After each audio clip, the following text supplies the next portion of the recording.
The point is we need to normalize everybody's journey is different. I'm like a common sense kind of person, and I'm always trying to figure out solutions to problems. And I think I've figured out the solution to sustainable weight loss. It sounds crazy to say that out loud, but I've spent my entire life helping people try to achieve the goal of sustainable weight loss. And it's working. Welcome to This is Perimenopause, the podcast where we delve into the transformative journey of perimenopause and beyond. I'm one of your hosts, Mikkel. And I'm your other host, Michelle. And we know firsthand how confusing, overwhelming, and downright lonely this phase of life can be. Join us as we share real-life stories and expert advice to help you navigate this journey and advocate for your best health. I am beyond excited about today's episode because we're talking about something I know intimately: the endless cycle of dieting. For almost 40 years, I have been the poster child for yo-yo dieting. Seriously, if you look up yo-yo dieting in the dictionary, you will see my photo front and center. But everything changed last January when a friend introduced me to the Livy Method. And at first I thought, sure, why not? It's super affordable, and maybe it'll help me keep my New Year's resolution on track. Well, within the first week of this program, I knew that it was different from the hundreds of others I had tried before. And what started as a 91-day commitment transformed into a life-changing journey. While it took me a year to lose 20 pounds, not once did I feel restricted, guilty, or ashamed. I still enjoyed my wine, my cheese, and my night outs with my friend. And I learned that the Livy Method and healthy weight loss is less about the food I'm eating and more about healing my relationship with food and learning to trust my body again. Today, I am thrilled to introduce you to the amazing woman behind this revolutionary program, Gina Livy. She has spent over 25 years helping thousands of people lose weight sustainably through the Livy Method. It was a program born from her own 120-pound weight loss journey. What makes this approach unique? Well, there's no counting calories, there's no weighing food, and there is absolutely no guilt. Instead, Gina focuses on helping us understand why our bodies hold on to weight and creates an environment where sustainable weight loss becomes possible. Gina's energy is unmatchable, and she and her team have created the most magical, supportive community ever. Whether you're exhausted from yo-yo dieting, struggling with perimenopause weight gain, or just ready for a different approach, this conversation just might change your life. I know it changed mine. Gina, beyond excited to have you here today. Welcome to This is Perimenopause. Gina, welcome to the show. Hello. Hello. So excited to have you. Oh my God. Michelle knows you quite well because she's been part of your program for some time now. I know you quite well because Michelle gushes about you all the time. But I am really keen to find out more about all the great work that you do and how you're helping people. So let's start with you telling us a little bit about yourself and why you're so passionate about helping people lose weight. And not just lose weight, but lose weight in a safe, healthy, and I think probably most importantly, sustainable way. Finally and forever. I'm just going to use all your buzzwords, Gina. Hi, I'm Gina. I've been helping people lose weight for over 30 years. I don't know. I lose track. I'm getting older and older. Wow. I'm 51 this year. I was going to say, and you're only 24. How did you do that? So I've been doing it for a while. Why I'm so passionate, I honestly don't know. I have always had a passion. I came across a fitness class at the local YMCA when I was 14 years old, and I saw this woman shouting at people and these people running around and just looking like they were having the best time. And I was like, what is this? I want to do that. Fast forward many years later, I'm teaching aerobics classes, good old like 80s style classes too, like with the leg warmers and again, the thong up your butt. And With the steps. All the things. Oh my God. Oh, it was a whole vibe. Teaching classes, personal trainer. And I do have my own weight loss story. Obviously, that's sort of what sparked my passion for creating the Livy Method, the current program I have now. But it's really just been helping people. Like I've spent 30 years of my life really trying to learn what people need in order to make change in their life in general, but especially when it comes to weight loss. I was raised on Oprah, who had every guest come and go, talk about every diet. And I remember sitting there thinking, why? This woman has access to the brightest minds in the world. Why doesn't she get all these people together in one room and just tell us what we need to do to lose weight? And I have had so many people share such personal stories, break down crying. It's not because people aren't trying to lose weight. It's not because they're not working hard or spending the money. It's just because the diet industry has oversimplified calories in versus calories out. And sure, that's a way to lose weight, but it also is a way that just reinforces the body to feel the need to store fat. I'm like a common sense kind of person, and I'm always trying to figure out solutions to problems. And I think I've figured out the solution to sustainable weight loss. It sounds crazy to say that out loud, but I've spent my entire life helping people try to achieve the goal of sustainable weight loss. And it's working. I just got an email this morning. Oh my gosh. Talk about starting my day. It was a couple. I don't even know their names. We're doing this Better Together campaign. So we're trying to motivate people to sign up with a friend or a spouse or whatever. And so we're looking for people who've done the program. And this couple, don't quote me on the number, but he's lost something like 130 pounds. She's lost 63 pounds. They've been maintaining for a while. And I'm just like, I don't even know who these people are. And they've done my program. It's just, I don't know. I just love it. I love helping people. I have a mission to help people make sustainable, real change. I'm like a goal getter. I love having goals that are way beyond reach and then trying to figure out what I need to do to reach those goals. And so I love helping other people do the same. I think what just struck me about what you just said, that you're a goal getter and you like having goals beyond reach. But what I know from Michelle and what I've seen and read about your program, what you teach people is the opposite of that. It's actually really doable. It's simple. Well, and Gina, here's one thing too. Like you talk about calories in, calories out, and then I signed up for your program a year ago, and you say there's no calorie counting, there's no portions, we're not measuring our food, we're not weighing anything. And I was like, well, how the heck then? Like, she didn't use the word heck. That's sorry. like seriously, how the fuck are we going to lose weight if we have to do it this way?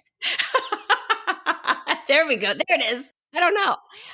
But I have to say, like, within a week, I was like, oh my God, this makes so much freaking sense. Anyway, please, can you tell us a little bit, tell our listeners a little bit about your program and how it works? It's not just me. I have a team of experts. One of them is we have like a learning strategist, a psychologist, doctors, you name it. So we have people who come on and share their expertise. And we have this learning strategist. You might be like, what does a learning strategist have to do with losing weight? And she has this concept of little and often. And if you were to ask me how I became so successful, like there was a time where I was months behind in my rent, got my car repossessed. My husband at the time had gotten sick. He barely made it.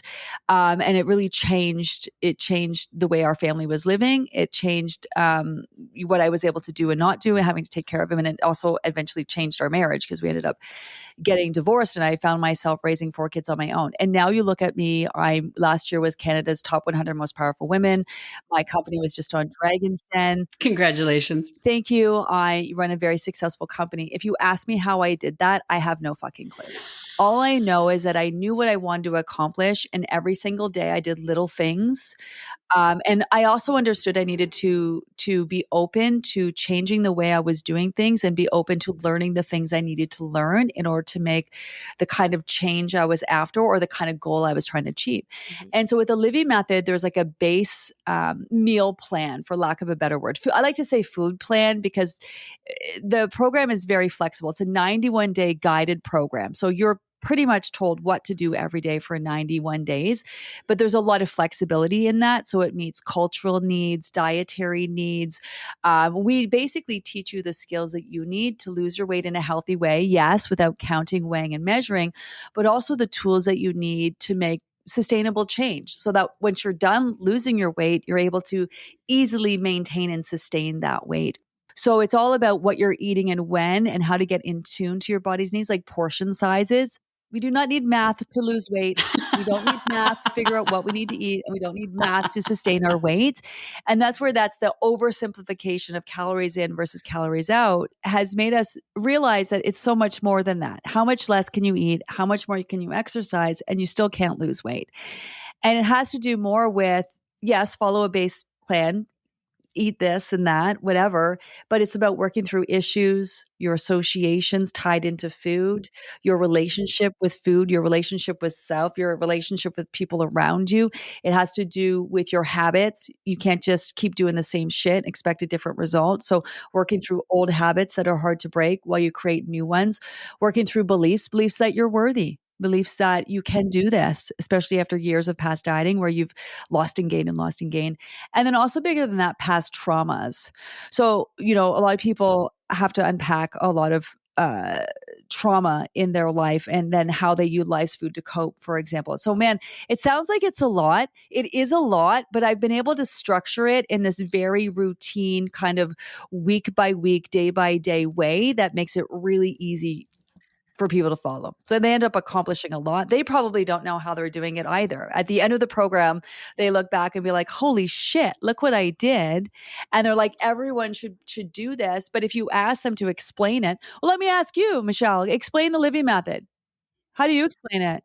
Like what I try to tell people, it's not so much a diet, it's changing my relationship with food. But there's so much to it, and your team is there for everything. Like I found the food part easy. I could get that. I already ate pretty healthy. Yes. And yet the scale wasn't moving, or it was moving in the wrong direction. And it's like really sinking into your body and thinking, am I hungry? Am I really hungry? Do I really need this? And some days I'm like driving home and I'm like, oh my God, I have to go home and have chocolate because I'm stressed out about something. And then I'll actually now stop and be like, oh, do I really need the chocolate? Like, and sometimes I'll still have the chocolate because I just know I want it. But I now can stop myself and go, maybe I don't actually need this. This is just filling some hole, or it's comforting me, or it's doing something emotionally. It's because it's not about the food. It's about all the stuff going on inside mentally. And yeah, it's crazy. What struck me when Michelle first started this, I remember getting on a call with her and she said, I started this new program. And she said, I've never eaten so much in my life. And I'm losing weight. It's crazy. Like you eat all the time for the first little while. And I can see that it's overwhelming for some, because it is like, okay, what's a protein and what's a carb and what's all the things. But it's also so simple and it's laid out so well. Your program, your app, it's amazing. I always say people can eat a lot of food. It doesn't mean that the food that they're eating has a lot of nutrient value. Mm-hmm. And it's really about giving your body good nutrient-rich foods that give your body the resources it needs to make change. And so here's the flawed concept of calories in versus calories out, eating less, exercising more. You can starve and deprive yourself, restrict your body from the nutrients it needs, and it will dip into and utilize your fat reserves.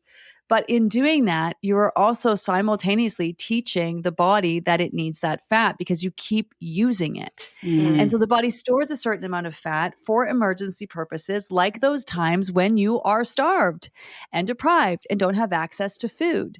The problem is we have all the access to food, most of us, that we could possibly ask for. And so it's the act of forcing your body to burn fat. Yes, you will lose weight that way, but you will never be able to sustain and maintain it because the first chance it gets, the body's going to store all that fat back plus more. And so this is why you have to figure out, why is your body feeling a need to store fat? It's not the chocolate that you're having after a stressful day. It's constantly doing deprivation diets, going long periods of time without eating, overeating when you do eat, combined with high stress, high cortisol levels, lack of sleep. When you're tired, you crave carbs and sugar, and then your body processes those foods differently. It's about being stressed and utilizing food to cope day in, day out. And then when you do overeat something, punish yourself the next day by starving and depriving again. And that is what teaches the body. Like, the body's so smart. It's trying to figure out how to keep you alive. And imagine, what would the body do if you kept going through periods of constant starvation? every time you did get your hands on food, the body's going to store that and be like, whoa, we're going to need this for next time. We're going to be starved and deprived, which happens quite regularly around here. And so, people like to come up with gimmicky things. And there is some truth in some of the diets. And that's where I was I've been around for the evolution of the diet and seeing, okay, well, maybe it's not high protein. It's just making sure you're getting in the protein when you need it and getting enough. It's not low carb. It's actually right carbs at the right time, getting them in earlier in your day when you need them rather than at night when you're about to go to bed. And so there was truth. Fasting, for example, people have taken fasting way out of control. And there is a benefit for it if you're doing long-term fasting for health benefits, not for weight loss. But it makes sense to not eat after dinner at night when your body's trying to wind down for sleep so your body can repair and rebuild and do the things that it does when you sleep. It makes sense that you don't have to eat right when you wake up because you're waking up, you're already full of energy. But this people has taken everything to the extremes and not figured out, so there's bits and pieces of truth. What does the body actually need to function on the most optimal levels? So if you give your body what it needs and you address why it's feeling a need to store fat, your body would be more than happy to be like, I don't need this fat. It's not healthy for me. Let me get rid of it. And then support the body and its needs. Everyone's trying to control, moderate. Those are two words that I think don't belong when it comes to losing weight: control and moderation. You don't need to control anything, and you're not trying to moderate anything. You're trying to be in tune to your body's needs. And then saying out loud, it's not lost on me that people are like, well, how? How do I do that? It's all great sounds in theory, little and often. And you make small changes day in, day out. I basically figured out the algorithm to sustainable weight loss. And what I'm doing is practically giving it away. Well, it's crazy. What is it for? Right now, it's $75. The price is going up in January to $99. The value that you get is it's for 91 days. That's insane.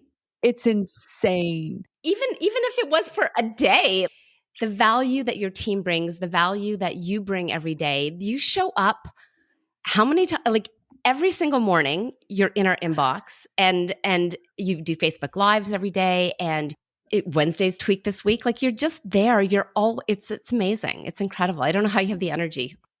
And I think what's interesting about that is you're always there, Gina, and there's a lot available for that small amount of money for a lot of days. But again, the participant doesn't have to be on doing all of that, right? Because what you just described could sound overwhelming, I think, to someone. It would sound overwhelming to me. Yeah. I don't know. It's fascinating. It's fascinating how you've been able to create something that enables significant results without having people to, not significant upheaval. And also without much, like, there's really no deprivation. Like, I don't think you've ever said, don't have that wine. Like, honestly, like, I was like, she's letting me drink on this diet too. Like, this is insane. And I know that you do say, it might slow things down. But also I love your take on, like, if you're going to have a piece of cake, if it's your birthday, have the freaking cake. I think you dropped the F-bomb probably, but enjoy every single bite and think about how it makes you feel. And it's like, I've never once in the year that I've been doing this, I've never once felt deprived. I've never once felt like I was giving something up, like I couldn't do something, like I couldn't eat something. It's amazing. Well, it's about, I have thousands of people run through the program, 100,000 plus more a year. And so it's all about teaching people to tune into where they are at. One of the things I suggest is, like, map out your history with weight loss. What's your weight story? When did it start? What have you done? What you haven't done? Like, how did you get here? And then it's about meeting yourself where you're at and figuring out what you need to do to help you move forward. And in working with so many people over the years, I've gotten really good at trying to figure out what people need. And everyone is a little different. Some people are really like A-type personalities. They love rules. I don't have rules. I have guidelines. And some people are like, go hard, go home, getting it done. And I appreciate that. And then some people are like, listen, I got a lot going on in my life right now. If I can just do some of the things, that is good enough. And I structured my program in 91-day increments specifically for that, digestible chunks of time that represent the fall, winter, spring, and also seasons of your life. And I might not have someone who just does their first program and crushes it. And then the next program, they're just like hanging on by the skin of their teeth because they're going through a divorce or selling their home or they're dealing with something else in their life. And you have to normalize that everybody's journey is different and people have different needs. And so I have broken it down in a really simple way. It's just about picking up what I'm putting down, but what is really relevant to you. And it can seem overwhelming. And this is why we have a learning strategist, for example, who's like, okay, it's great that they have a Facebook support group and you have an app and you have lives and you have guests and you have a journal and you have a blog, but they're not all meant to be used. Some people love the app and that's all they use. Some people love to put pen to paper, so they use a journal. Some people love the community, so they love being in that Facebook support group every day, talking to other members. So I've tried to make it my mission to figure out how can I help the everybody in a way that's going to resonate with them. And so I'm always thinking, what more can I do, or how can I do it better? My husband, he's like a data guy. Like he likes data and metrics and numbers. He's like, you need to put out a survey and hear from people. I'm like, oh, fuck no. No, no. I'm doing the best I can. I do not want to hear. Yeah, I don't need to know what I'm doing wrong. I don't want to know it. I'm at, this is it. This is what you get. And also the cheap price was like, well, fuck, if they don't like me, it's $60. They got nothing to lose. If anyone made a complaint, I'm like, here's your money. Go find something better. Like it's not worth it. But I've come to really realize that I have a lot to learn. I'm open to learning. I never want to stop learning. And we've made so many changes to the program. Like, I don't want to just hear from people who are doing well. I want to hear from people who are like, your program sucks. I didn't do it because I don't like this. I don't like that, whatever. Because then I want to be like, okay, tell me what I can do to get you across that finish line. Tell me what you need. Like that's what I want to focus on. It's great. People are like, oh, it was so easy. That was amazing. That's 90% of the people do the program are like, oh, thank you. That was amazing. Off I go. But it's the people who are struggling that I want to know why and what can I do to better help you? Is there commonality, Gina, in that 10% that struggle? Yes. And what is it? Can you share? I can tell you the commonality in the people who are successful. Okay. They follow the concept of they're consistent. It's not about any one thing that they're doing. They do journal. People who use the journal, people who record in the app tend to do statistically better than people who are not tracking. And with our tracker, you don't count, weigh, and measure. You just like click off, I drank my water, I got in some leafy greens, whatever. People who do it with somebody else or in a community have statistically more results. I can tell you who's going to be successful not based on comments in the group. One person who comes in and says, oh my gosh, I'm overwhelmed. I don't know where to start. I feel like this, whatever, and is open to someone helping them and receiving that information is more likely to succeed than someone who's like, there's too many lives. I can't keep up with them. This food plan is confusing. They come in, they make statements, and I call them the planted the seeds of doubt. They are successfully setting themselves up to successfully fail. So that when they decide to not do it, they're like, oh, well, she talks too fast and she's got a whiny voice. And I don't have time to be reading the whole book. Fuck off. Right? Like, do you know what I mean? I'm not everyone's cup of tea. That's okay. But you can read the book and not have to listen to my voice at all. Right. So there are definitely commonalities between what makes someone successful in weight loss and then also in maintenance. We actually have a team at the University of Ottawa, Worth Kane, who's been studying the Livy Method for the last couple of years. Separate from us, she applied for government funding and got a huge grant to study the Livy Method. So she's been studying the efficacy. How effective is it? We know without a shadow of a doubt, because research says that people are losing a clinical amount of weight doing the Livy Method. There's no downside. There's downside to other diets. So what's a clinical amount of weight? 5% in 6 months, and people are losing more than 5% in 3 months with the Livy Method. Technically, people are losing weight quicker than what they do when they're actually taking weight loss medications. So we were at the Canadian Obesity Summit a few years back, and Ruth, who's doing the study, was able to present her findings. And they were all great. They were like, yeah, okay.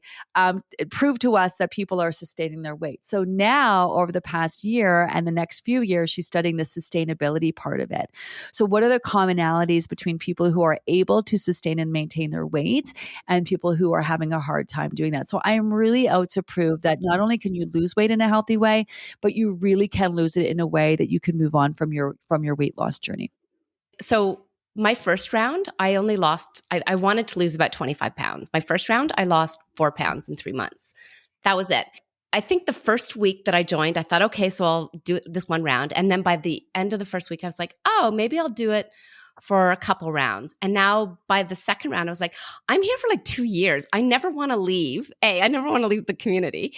But B, there's so many layers to this weight loss journey. It's about changing your relationship with your body and your hunger cues and stuff. So it's not always fast. And that's one of the things that if people are coming into this hoping to have an overnight success, may not be the way. Round 1, I lost 4 pounds. Round 2, I lost about 10 pounds. And now I'm down about 20 total. I'm on day 73, I think. I'm a few weeks behind you guys, but I'm getting close. And I just had a big drop the other day. And it doesn't have to be fast. There's still magic here.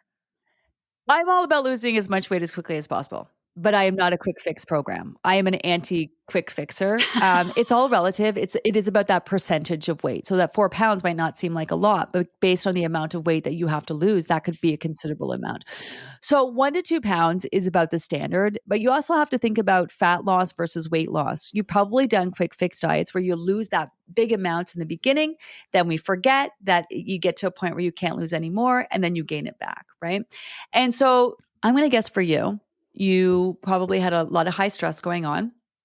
You could have some hormonal issues that you're dealing with. You could have some inflammation in your body. You probably have done periods of high stress, lack of sleep, going long periods of time without eating, under eating, and then overeating. And so your body is coming in a bit of a hot mess. And it's no judgment. No, you've just described perimenopause. Yeah. Yeah. Plus, if you have a history of dieting, you are at risk of losing a lot of muscle mass. And there's a big difference between fat loss and weight loss. You know what was really interesting is that the internet has been really cool because I've been helping people lose weight for years. And I started online early on because I had 4 kids, trying to raise my kids. Online really worked really well for me. But a lot of times I didn't see my clients. And after a couple of years of running my weight loss group, I started to follow people online. And I was like, what is happening here? There's something about these after photos that people are showing that it's different. And I clicked in and I was like, this is healthy, sustainable weight loss. You're looking at people, they don't look like they've literally gone and starved and deprived themselves. Like, they look healthy. And so for a variety of reasons, everybody's journey is going to be a little different. Now, I could have said about you, maybe you weren't as diligent. Maybe you weren't all in. Maybe you weren't as consistent as you needed to be. Maybe you had something going on in your life. Just because I choose the start date of my program and just because I chose a 91-day program doesn't mean you're going to fit your life and your needs into my little 91-day box that starts on this date and ends on that date, right?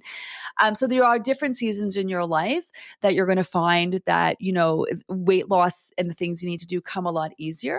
We have had so many people. The manager of my group right now, Kim, who obviously has been successful, didn't make it past, she lost 9 pounds in 3 weeks. She quit after week 3. It wasn't happening fast enough for her for whatever reason. She tried again. The next time, quit again. Finally, the third time, when everything was aligning in her life and she had learned the things she needed to learn, she crushed their third program. Then she did her next program. So sometimes you crush it, then you struggle. So statistically, people who spend more time going through the weight loss program, where it really gets to that mental part of things, where they work on getting in tune to their body's needs, have an easier time in maintenance than someone who just did one program, one and done, lost my weight, and I'm good. The point is, we need to normalize everybody's journey is different. Everybody's journey is individual, and everyone's journey is profound in their own ways. And for every person who's struggling in their first group, someone else is crushing it. For everyone who crushed it in their first group and is now struggling in their second group, it's the other way around. Weight loss is not linear and it's not a straight line down. And anyone who shows you a graph that is a straight line down is so full of shit. I honestly would just run. Weight loss is hard. Yeah, it is hard. What do you say to, there are prominent experts, people out there who say that no, calorie deprivation is the only way you can actually lose weight. What do you, I'm sure you have this conversation a lot. What do you say? Yeah, well, first of all, I will tell you they are under the age of 35.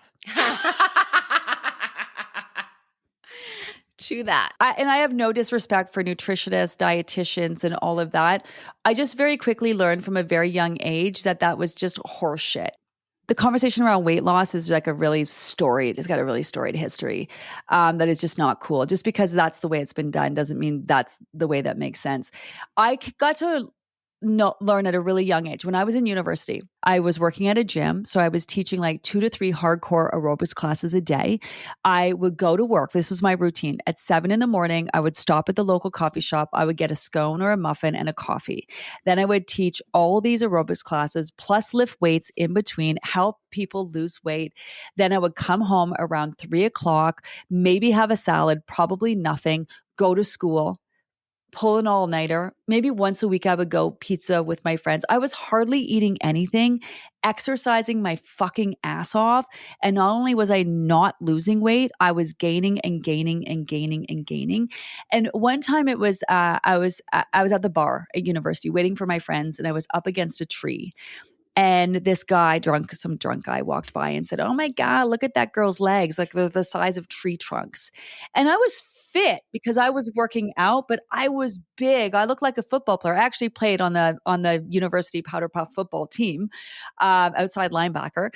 But that was beside the point. I went to my doctor and I'm like, there is something wrong with me. And I said, I cannot lose weight. He's like, well, you probably need to exercise more. I'm like, dude, I exercise more than anybody I know. Well, you must be eating too much. I'm like, I can count calories. I may be having 700 calories a day. And then he's like, well, maybe you're just big boned. And I'm like, your bones grow that much? Like what? God. So then that left me thinking, what is going on? And so fast forward, when I was done university, I moved into the city, and I was again working in a gym and teaching aerobics. And I got introduced to my now ex-husband, and he was a chef. And so, you start to date and you start to eat. And so I was like, I was starting to eat all the time, and all of a sudden my weight started to drop. And I remember he came to my place and he opened up the fridge. He's like, "You have no food." And I'm like, "Yeah, I'm on a diet." He's like, "You exercise more than anybody who I know. Like, how is that working for you? Like, what's going on?" I'm like, "I know, right? Like, I don't get it." But as we started to date and the more I started to eat, the more I started to lose. And I was like, whoa, what is going on here? Like, why all of a sudden am I eating more than ever? And now I'm actually starting to lose weight. Now, also, I've come to realize my stress levels changed because I was no longer pulling, and my sleep changed, and no longer pulling all nighters, working 2 jobs, trying to get myself through university, all of that. But as I started to lose weight, as I was eating more, I started to really get obsessed with what is happening here. And this sent me down a real rabbit hole of trying to figure out. And at the time, no one was talking about lifestyle. No one talked about insulin and cortisol. And no one talked about the importance of like managing your stress or sleep or how your body processed foods. Within, I believe, 8 months, I had lost 100 pounds without really doing anything other than eating more. Wow. And within a year, I figure I lost about 120, if not more. And so that really, once I did that, everyone wanted to get me to help them to lose weight. And then I was like, took the things I've learned and was like, okay, what's this person's problem? Mine was not eating enough. Mine was the stress. Mine was a lack of sleep. What's this person's problem? And this is where I figured in, health issues and whatnot. Can I just say, Gina, you brought up like 5 pillars of health there that you teach in your program: sleep, stress management, movement, good nutritious foods. I can't remember all the other stuff, all the other brilliant things. But I remember when I was listening to, I think it's your maximizing post where you were like, this is what you need to be doing. And I was like, wait a second, I've heard this stuff before. All of the experts to come on our podcast, these doctors, their first line of defense for perimenopause symptoms are these lifestyle changes, right?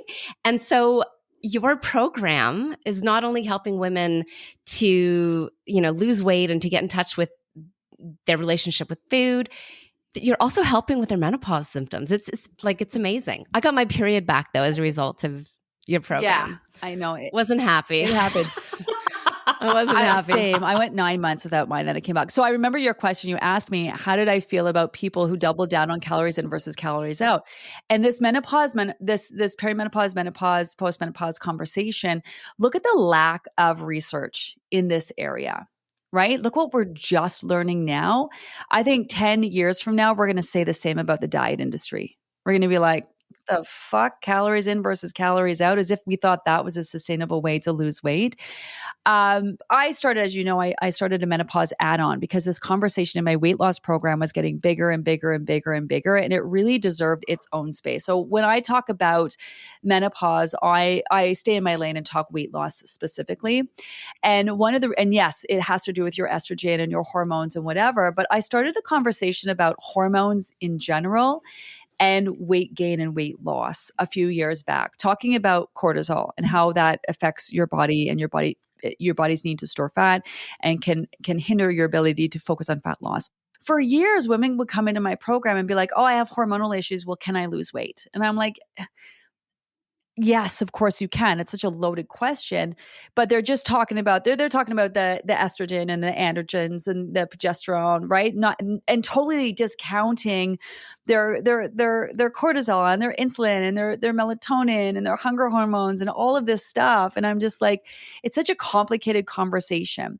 And I had this guest who comes on and she said, your hormones, all of your hormones are like an orchestra. Imagine you're listening to an orchestra.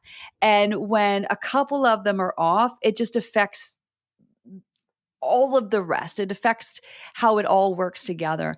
And so I really started this menopause conversation many years ago, trying to inform women specifically that there are a lot more hormones at play than the hormones that they're associating. And then when you add, when you are transitioning and your hormones are changing, years of dieting. So if you imagine starving and depriving and disconnecting, not eating when you're hungry, not sleeping when you're tired, not drinking when you're thirsty, not to mention the muscle mass that is lost as you age, but as you starve and deprive yourself, it just creates a perfect storm for weight gain and feeling like fucking garbage by the time you roll through, you start through perimenopause into menopause. So I've had a huge passion for where's my part in this conversation. And there are so many people having this conversation right now. It's really great. I love the new science that's coming out. I love that women feel empowered to like recognize maybe starving and depriving and punishing ourselves is not the way to go. There's a different way to go. I know I'm going on and on, but we have this psychologist, Dr. Beverly David, you may know. Love her. And she talks about sleep and how every night when you sleep, your brain kind of washes itself, like rinse and repeat. And this is why you could be raging and feeling so upset about something, and then you go to sleep, and the next day your perspective is totally different because your brain kind of lets go what you don't need and kind of resets your emotions and all of that. And I said to her not too long ago, I had this conversation in the menopause add-on. Perhaps maybe with what's all the changes that are happening in our brain through menopause, perhaps this is a big wash of our brain where now it's about letting go of being the caregiver, the mom, doing all of those things we need to do. And perhaps our brain is giving this a wash so we can reset and be like, oh, okay, here I am. Who am I? What do I need? Right? I love that.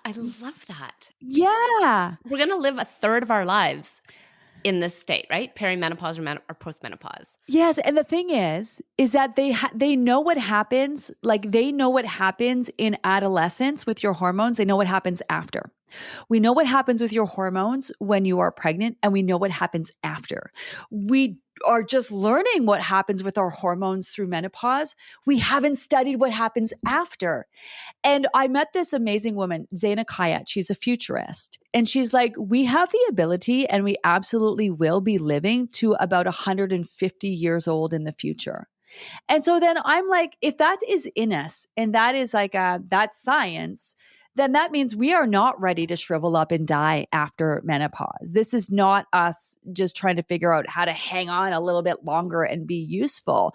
There has got to be that we have to study the what happens after menopause, and we know nothing about that. And I find that really exciting. Ask me how I really feel about it, but Absolutely. Can I circle back with you, Gina? So we've talked about muscle loss. Obviously, getting adequate protein is important. Getting enough fiber is important for, we know that from a lot of the experts we've had on.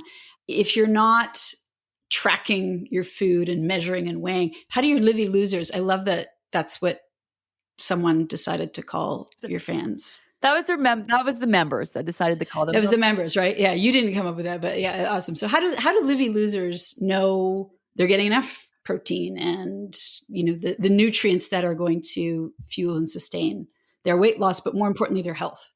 Thank you. I love this question. And it's an important one because I think when we hear that, make sure you're getting enough protein, make sure you're this, make sure you're doing that, people are assuming that women are starving and depriving themselves. They are assuming that their method for weight loss is eating less, exercising more, not getting the protein, not getting the fiber, surviving on barely anything. And so I think that when we hear this information, that's the assumption. And in the Livy Method, as you know, people are like, they're starting their day with a higher protein breakfast. And this is not, my program is not keto. It's not low fat, low carb, nothing. It's just common sense, giving the body what it needs. And starting your day off higher in protein is a benefit. You're feeding into your satiety hormones. Your body's working a little bit harder from the get. You can also choose not to have breakfast, but if you do choose not to have breakfast, you want to make sure you are replenishing your glycogen stores mid-morning. So basic food plan, just to give you a quick overview, is focus on the protein, but you can also add fruits and vegetables and grains to that as well. You just want to make sure you're focusing on that protein. Mid-morning snack to start out with, and that changes as we go, fruit to replenish those glycogen stores. At lunch, you are looking at the components of vegetables, your carbohydrates, your protein, leafy greens, healthy fats. Lunch would be the best time to add in any heavier carbs like rices, quinoas, potatoes, those type of things. Afternoon, vegetables, get in that veg snack. You can also combine that with more protein if you like and fats. Afternoon snack nuts and seeds, although we have variations for people who can't have nuts and seeds. That protein and fat feeding into your satiety hormones as you lead into dinner, so you're feeling more satisfied, less likely to overeat. And then dinner is the focus on protein, right? Leafy greens, healthy fats. So we're incorporating proteins for pretty much every single meal and snack. And we now know for making sure you're getting enough protein throughout your day, it's not how much you're getting in any one meal. It's just making sure you're getting enough throughout the day. Plus also the standards that they're providing, we come in different shapes and sizes. We have different activity levels and different needs. So prescribing the same amount of protein for everybody makes zero fucking sense at the end of the day. So, when you crave a steak, when you get your period usually and you're craving whenever you want a steak and you're ready to rip a cow's ass off, you go to the store, you get a steak, you go to the keg, you're like, I want steak. Like a salad isn't going to do, you just know when you need it. People are much more innate and in tune than what they believe. Yeah. And this is where you shouldn't have to, just making sure you're making it a priority. Same things like fiber, the same, like eat some fruits. Yeah. Fruit is not evil. Bananas are not the devil. But eat a fucking banana, right? Yeah, exactly. Just whole nutrient-rich foods. And if you're eating enough to feel satisfied, and this is that education piece, you are getting enough protein in your diet. And if you feel like you're not, then eat a little bit more. Overabundance of protein is not helpful either. And I think there's a lot of people, because we tend to do things at extremes, eating way more protein than what they need, and then trying to figure out why can't I lose weight. And meanwhile, it's because like they're just trying to survive on protein and not getting enough carbohydrates or, a fiber in their diet as well. So yeah, it's all stems from this premise that everyone is assuming that we are starving and depriving ourselves, and that we don't know what we need in order to be healthy. So can I just ask you a question? This is a selfish question for me, because so many of us have been depriving ourselves for so long, and we're not in tune with our hunger cues anymore and with what our body needs. Like, maybe they're right, maybe we don't know what we need, right? So how do you teach women? How do you teach us? And again, please teach me, because sometimes this is really easy for me, and other days I really struggle with figuring out, am I hungry? Do I need to eat this? Am I satisfied? Am I full? Okay, it's that cue that's really tricky. So how do you teach women or people? Sorry, because there's a lot of gentlemen in your group as well. How do you teach us how to get back in tune with our hunger cues? This is a great question. One is realizing that you were born in tune, and that we get disconnected from a very young age when we're overfed as a baby, when you're told to eat all of the food on your plate as a child, even though you're full, when you're told to wait, when you tell your parents or someone that you're hungry, your dinner's in 3 hours. Then you add dieting to that, where you're starving and depriving and trying to not eat. But tell me the alcohol or the food that you got so sick on that the thought of it just makes you like, bleh. What is it? Rum. Right. Mikkel, do you have one? Peach schnapps. Oh, I forgot about that. Say it again. Peach schnapps. What if I was to pour you a nice drink of peach schnapps? Ugh. See your face? Oh my God. That makes my mouth gets hairy. Ugh. Your mouth is watering. For people who are just listening by way of podcast, your face is all scrunched up. That's being in tune. That's your body being like, yeah, that shit don't work for me. And your body is so brilliant. It's always making these connections. What makes it complicated is when we're triggered. Like, think about right now, like Big Mac, right? Do you want a Big Mac? At first you're like, Big Mac, fun, yummy. Oh yeah, I want that. Or whatever it is, pizza or ice cream. In your head, you're like, oh. But really, my stomach right now, when I'm saying Big Mac, is like, what? No, I don't want a Big Mac. I don't want ice cream. A lot of the times we don't take time to try to connect and to try to be in tune. You know the buffet line, and you're putting the food on your plate, and you know that there's a point where you're like, this is just way too much. Like, you're looking at your plate, but you still see like the yummy foods. You're like, I know this is too much, but I got to get the mashed potatoes and the creamed onions or whatever it is, your food of choice. Doesn't matter. You just know. You know how you're going to feel when you eat that. And then afterwards that you're stuffed and you still go back for the pie. Of course. Well, you might as well. Fuck it. At this point, you might as well just overeat it. And there's nothing wrong with that. I'm all for that. There are days where you want to do that for sure. But this is that you have that ability, and it's just about taking the time and reconnecting the brain. It's like rewiring how your body's come to function by addressing its needs. And then also a big part of weight loss is rewiring your brain and how it's come to associate with foods. So I start with 4 mindful eating questions. Before you even eat your food, take time, get out of your head, into your belly, and say, am I even hungry right now? And maybe you are. Okay. Like, let's just try to be like, am I hungry? Like, how am I even feeling? And then look at the portion of food. If you're at a restaurant or it's served on your plate for dinner tonight, be like, how am I going to feel if I was to eat, for shits and giggles, if I eat all of this, how am I going to feel? And you're going to know, oh, that's way too much. Or you're going to know, oh, that's not enough. Or maybe you're like, I don't know. And that's okay. That's okay. Because practice, the more you practice, the more in tune you'll be. The third question is, now that you started to eat, so now that I'm starting to eat, am I feeling any physical effects of eating? What if someone was to come and take my plate away right now? What if the waiter was like, oh, I'm at a restaurant, I'm eating, the waiter just comes in and takes your food. Am I going to be like, whoa, what are you doing? Get your ass back here. Or am I going to be like, it's fine. Actually, I'm done. I don't really care. Right? Like, how would I feel if I stopped eating now? And how would I feel if I take a few more bites? And then when you're done eating, how did you know you've had enough? And this is a big one, because a lot of people don't realize it doesn't matter how much food is on their plate. They simply eat everything on their plate. They actually don't even pay attention, or they eat until they feel so full, they have to unbutton their pants. And rather than eating to satisfaction and eating enough, they have been taught to eat until they are full. So how did you know you were done? That's the third question. How did you know you were done? How do you feel? And then 10, 15 minutes later, when you walk away, because you should, well, after you're done eating, you shouldn't feel like, you shouldn't have to unbutton your pants or feel like you ate. You should be able to eat and keep on going, not need a nap. But how do you feel afterwards, now that your body's had time to process and digest your foods? And when you start practicing that and getting in tune, it starts to become second nature. There is a lot more to it, but you want to get to your place and lose your weight in a way that you can trust what to eat, when to eat. I'm hungry now. What to eat. I need a steak. I need a salad. I need some fruit or whatever. And then how much to eat. I'm satisfied. I'm good. And that doesn't mean that you might still be like, this shit is so yummy. I'm going to eat the whole thing, but I'm going to eat it knowing I'm going to walk away feeling full. And then when I get on myself, I'm like, why did I eat that? I'm so fat. I'm never going to lose my weight. I'm going to be like, no, it was worth it. It was great. I enjoyed it. Let me just move it along. That's been a game changer for me.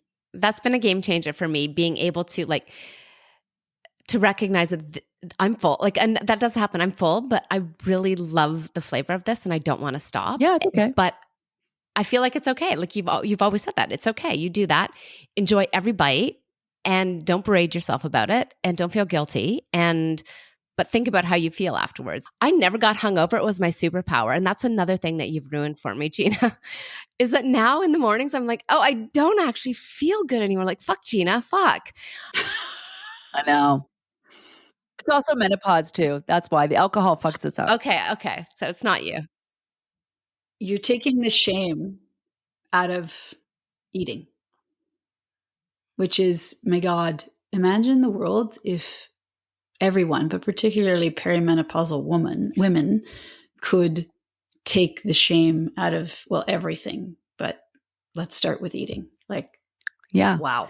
I think they didn't know the conversations to have. I watched Oprah. So Oprah came out this year because of the new weight loss medications and, had that conversation that weight loss is so much more and it's not about willpower and all of that. And I'm just like, man, I have been having these conversations for years and no disrespect to her, but we need to have more of them.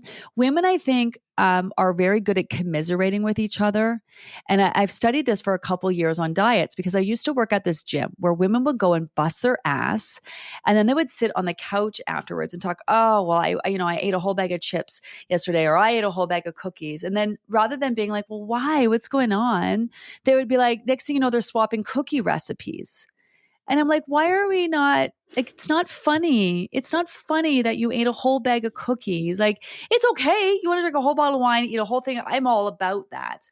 But it's like, let's talk about why, like what's going on in your life? What was that about? Like, let's have a different conversation, a deeper conversation the diet industry is a gajillion-dollar industry and it is not suffering.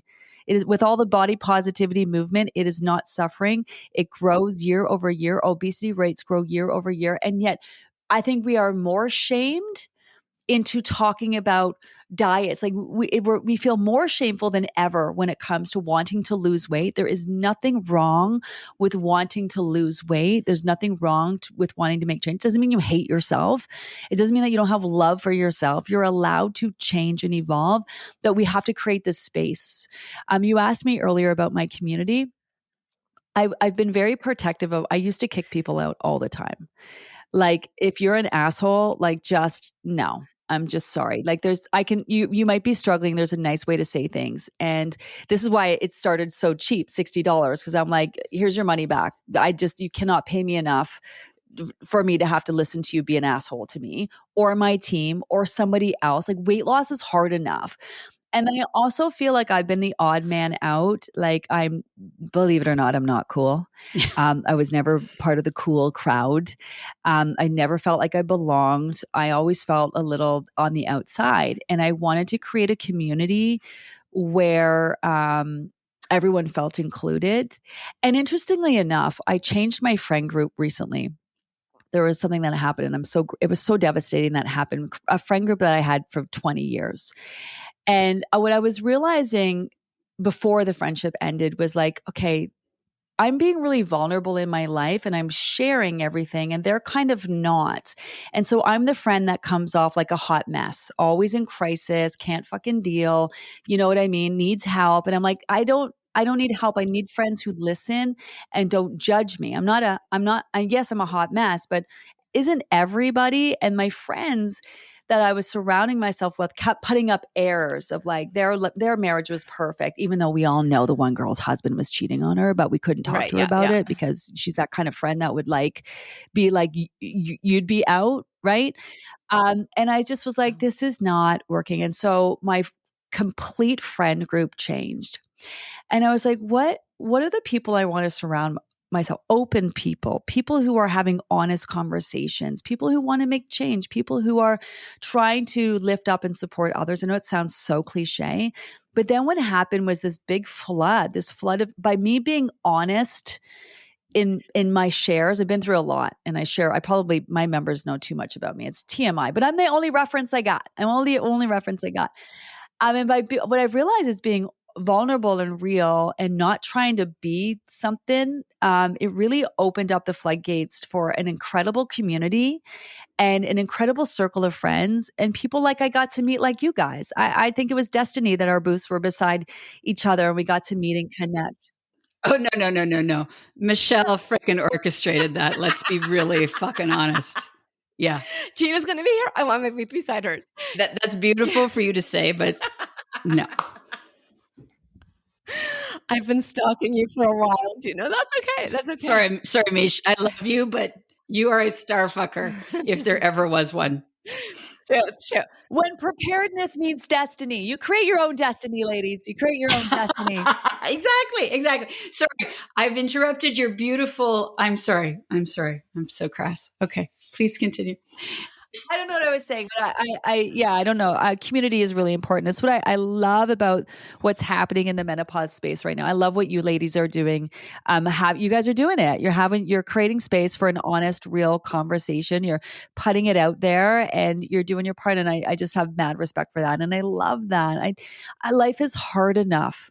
Life is hard enough without all the bullshit surrounding it and trying to be something we're not or just not being real. I don't got time for it these days. Yeah. Well, and I think you being vulnerable is not a coincidence when you look at your success, or your success is not a coincidence in the context of your willingness to be vulnerable. I think that if you talk to most successful people, they will tell you the same. Can I add that a big part of my success is meeting people like you? A big part of my success is the people who've lifted me up. And that was only when I became vulnerable and I showed people who I really was and I asked for help. And that was when things really, really, really changed for me. That I think that vulnerable piece puts you on the same playing field with other people who just are trying to do their best. And it feels good to feel good. It feels even better to help other people feel good. And I think a big part of my success was when I had a really vulnerable time in my life and was just like, what am I going to do?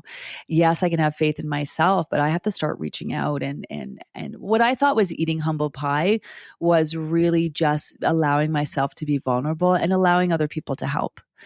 That's not an easy thing to do as a woman, I think, where you ask for help. And it's taken a whole village to get me to where I am today. That's what perimenopause is all about, right? Yeah. You need a village, you need to ditch the shame, and you've got to lean into the vulnerability. And that's, I think, where the magic is. Well, I wish I knew about you guys. When I was going through perimenopause, here's my situation. I was 35, 37, and I was drinking wine, sweating. I was like, so newly dating my husband. And there would be times I am soaking fucking wet. Like, I'm just like, oh, please don't roll over on my side. I was so embarrassed. I'm talking like drenched. And I'm just like, oh my God, it's really hot in here. Or it must be like the wine. And I thought it was the wine. And my mom be like, Gina, it's probably the change. I'm like, Mom, fuck off. Yeah. It's not. It's like the wine. But I was also drinking wine every night. So let's call it spade a spade. I woke up one day and just couldn't walk straight. Vertigo got me. And then I thought they thought I had a brain tumor, but it ends up I had a chemical reaction in my brain, low magnesium, low vitamin D, low, all the things you need in menopause right now, right? Realizing what the fuck was going on in my brain.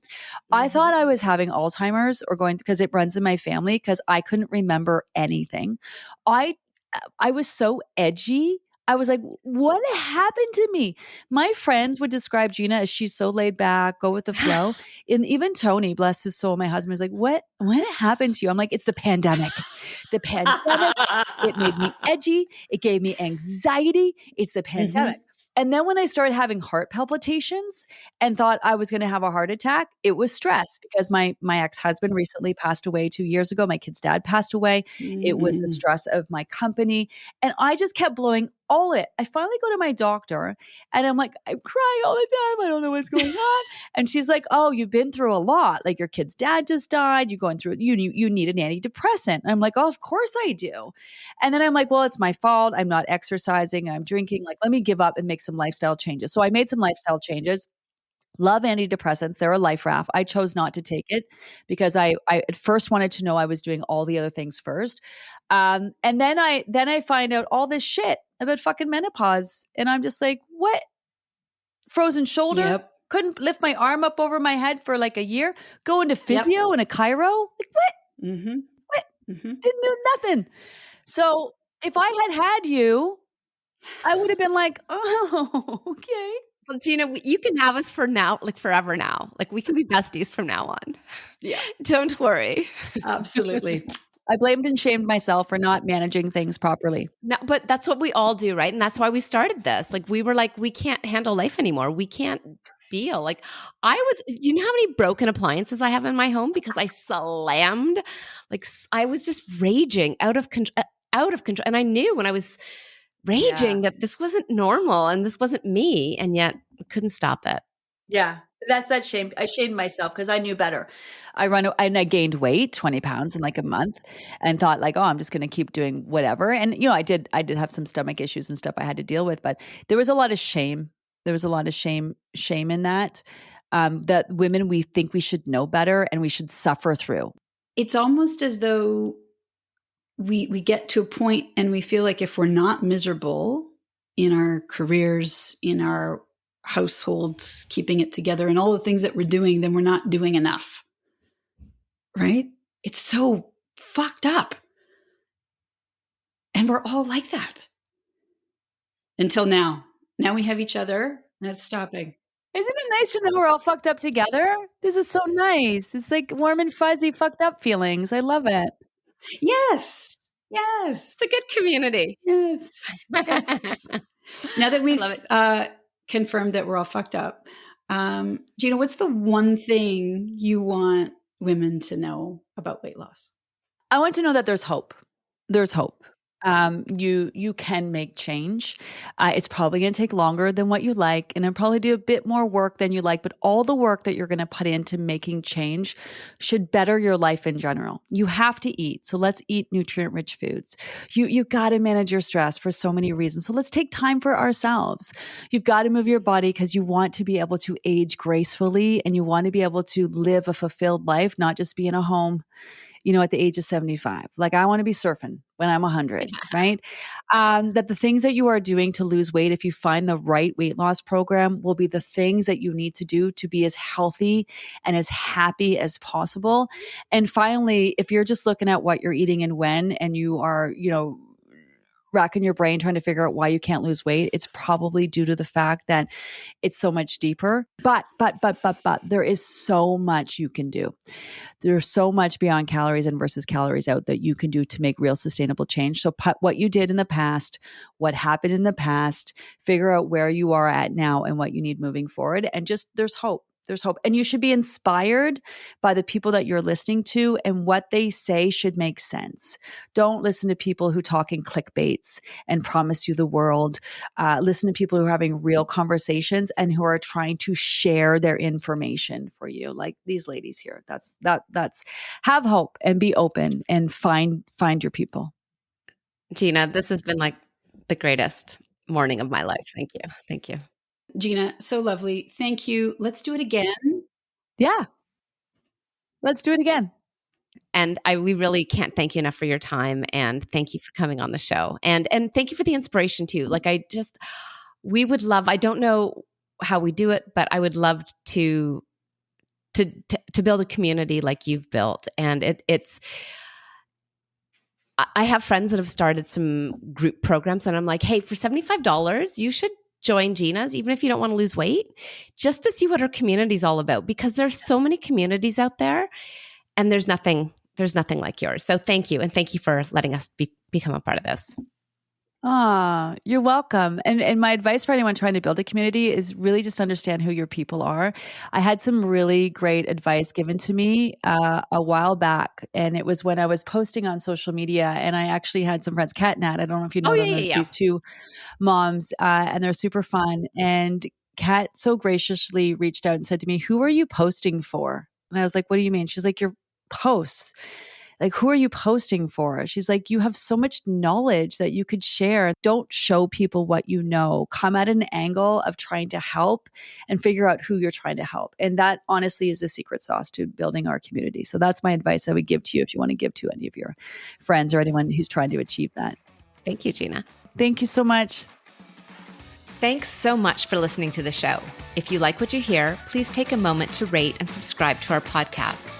When you do this, it helps to raise our podcast profile so more women can find us and get a little better understanding of what to expect in perimenopause. We also read all the reviews, the good, the bad, and the ugly, to help us continuously improve our show.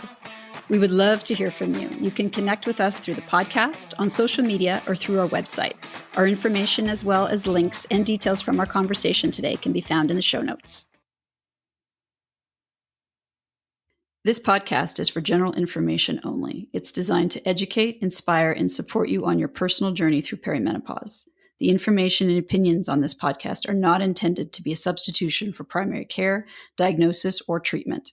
The information on this podcast does not replace professional healthcare advice. The use of the information discussed is at the sole discretion of the listener. If you are suffering from symptoms or have questions, please consult a qualified healthcare practitioner.